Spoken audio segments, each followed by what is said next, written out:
আসসালামু আলাইকুম। আজকে স্বাগত জানাচ্ছি আরও একটি নতুন রেসিপি দেখানোর জন্য।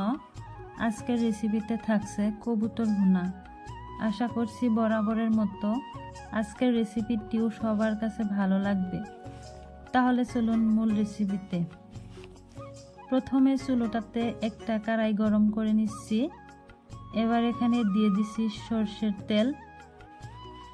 তেল গরম হয়ে আসার পরে এখানে দিয়ে দিব জিরে। এবারে দিয়ে দিব আগে থেকে কুচিয়ে রাখা 4টে বড় সাইজের পেঁয়াজ।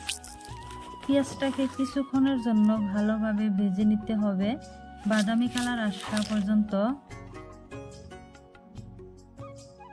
এই তো বাদামি কালার চলে আসছে।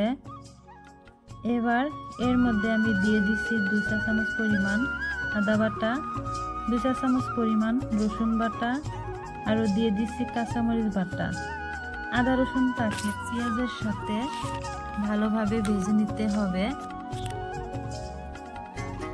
এর মধ্যে এখন দিয়ে দিচ্ছি সামান্য একটু পানি।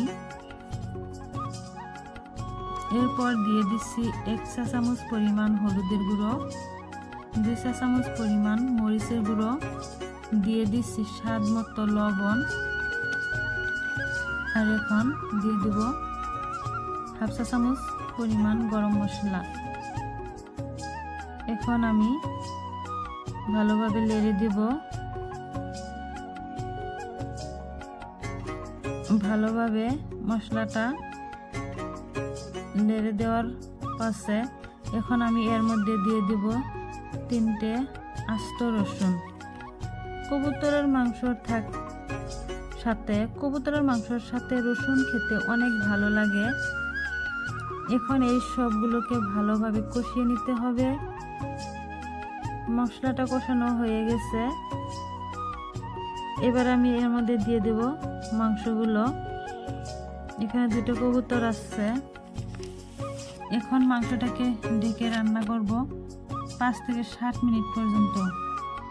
চুলার আঁচটা মিডিয়াম এবং লয়ের মাঝামাঝি থাকবে। 7 মিনিট পর ঢাকনা তুলে মাংসটাকে একটু নেড়ে দিব, যাতে করে নিচে লেগে না যায়। মাংসটা কষানো হয়ে গেছে। এখন আমি এর মধ্যে 2.5 কাপ পরিমাণ পানি দিয়ে দিচ্ছি। আর এখন আমি আবারও ঢাকনা দিয়ে ঢেকে দিব। আপনারা যদি অনেক বেশি ঝোল খেতে পছন্দ করেন তাহলে পানির পরিমাণটা আরও একটু বাড়িয়ে দিতে পারেন। এখন সব কিছু ভালোভাবে মিশিয়ে নিচ্ছি। সব কিছু মিশানো হয়ে গেলে মিডিয়াম আঁচে রান্না করব ঝোলটা গাঢ় হওয়া পর্যন্ত। আপনারা চাইলে এর থেকে আরও বেশি গাঢ় করতে পারেন, তবে কবুতরের মাংস এরকম একটু ঝোল অবস্থাতেই খাওয়া ভালো। মাংসটা প্রায় হয়ে আসছে। এখন এর মধ্যে আমি একটু গরম মশলা এড করে দিয়ে দিব। এবারে আমি মাংসটাকে একটা সার্ভিং বোলের মধ্যে সার্ভ করে দেখাবো আপনাদেরকে।